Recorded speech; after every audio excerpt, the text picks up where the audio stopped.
Septième jour. Marie au pied de la croix.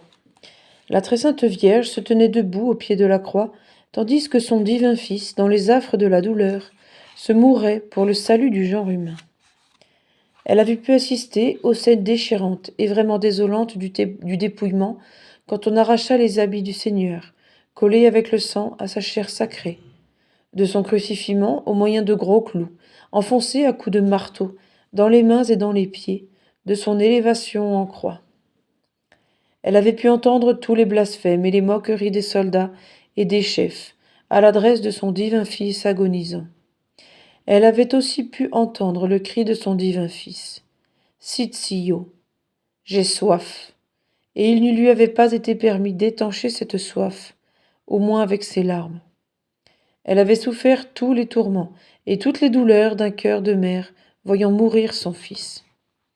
Jésus s'était écrié « mon Dieu, pourquoi m'avez-vous abandonné ?»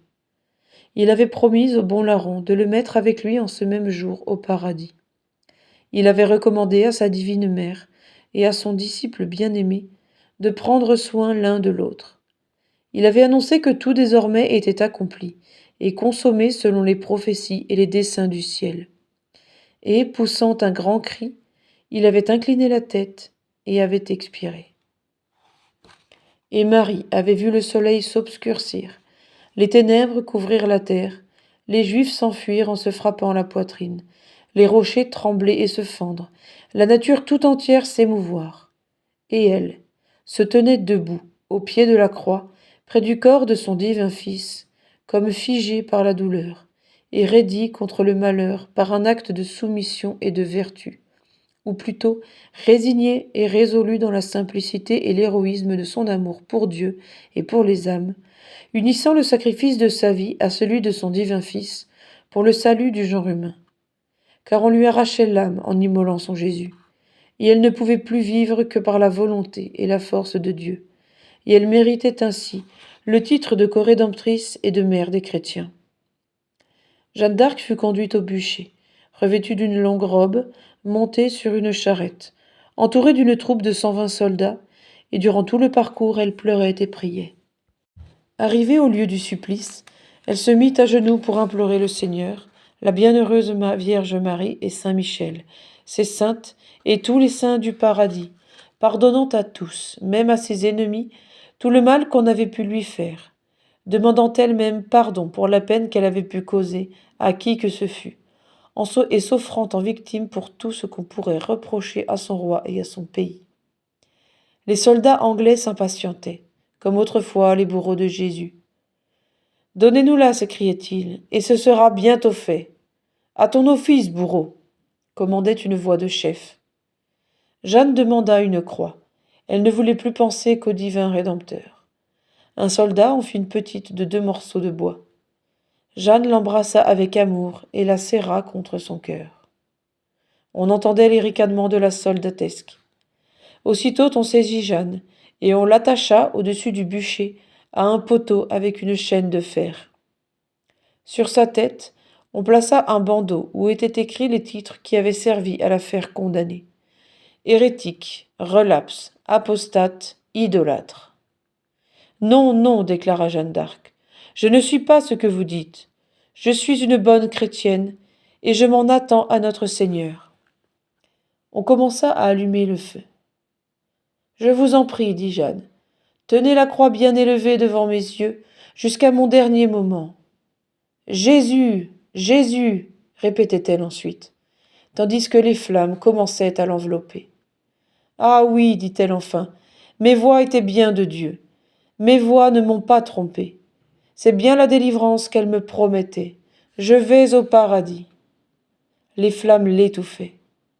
Jésus, cria-t-elle une dernière fois.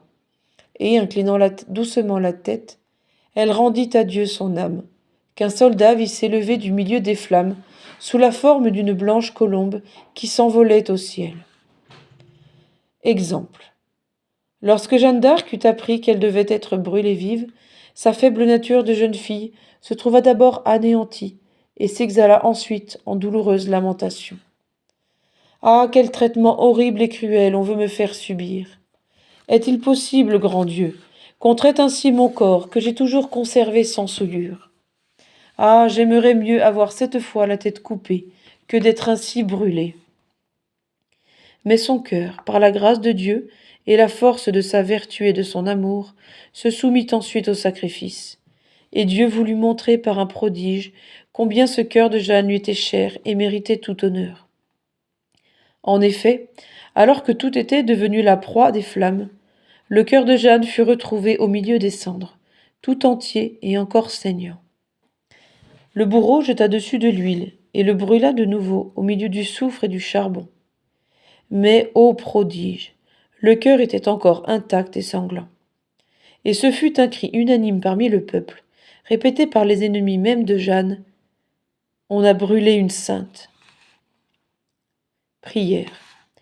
Très sainte Vierge Marie, véritable corrédemptrice de nos âmes, qui avez souffert mort et passion avec votre divin Fils pour notre salut, daignez agréer les remerciements ardents et l'amour éternel de nos cœurs reconnaissants, et veuillez continuer à prier pour nous, afin que nous ne perdions jamais le bénéfice de tant de douleurs et de sacrifices, et que, par une bonne vie, remplie de grâce et de mérite, nous obtenions une bonne mort qui nous introduise dans la vie éternelle.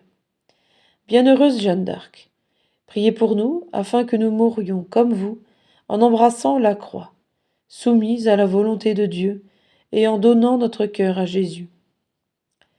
Résolution. Offrir dès maintenant notre vie, et accepter la mort quand le moment sera venu, en union avec Marie et Jeanne d'Arc, pour l'amour de Dieu et conformément à sa sainte volonté.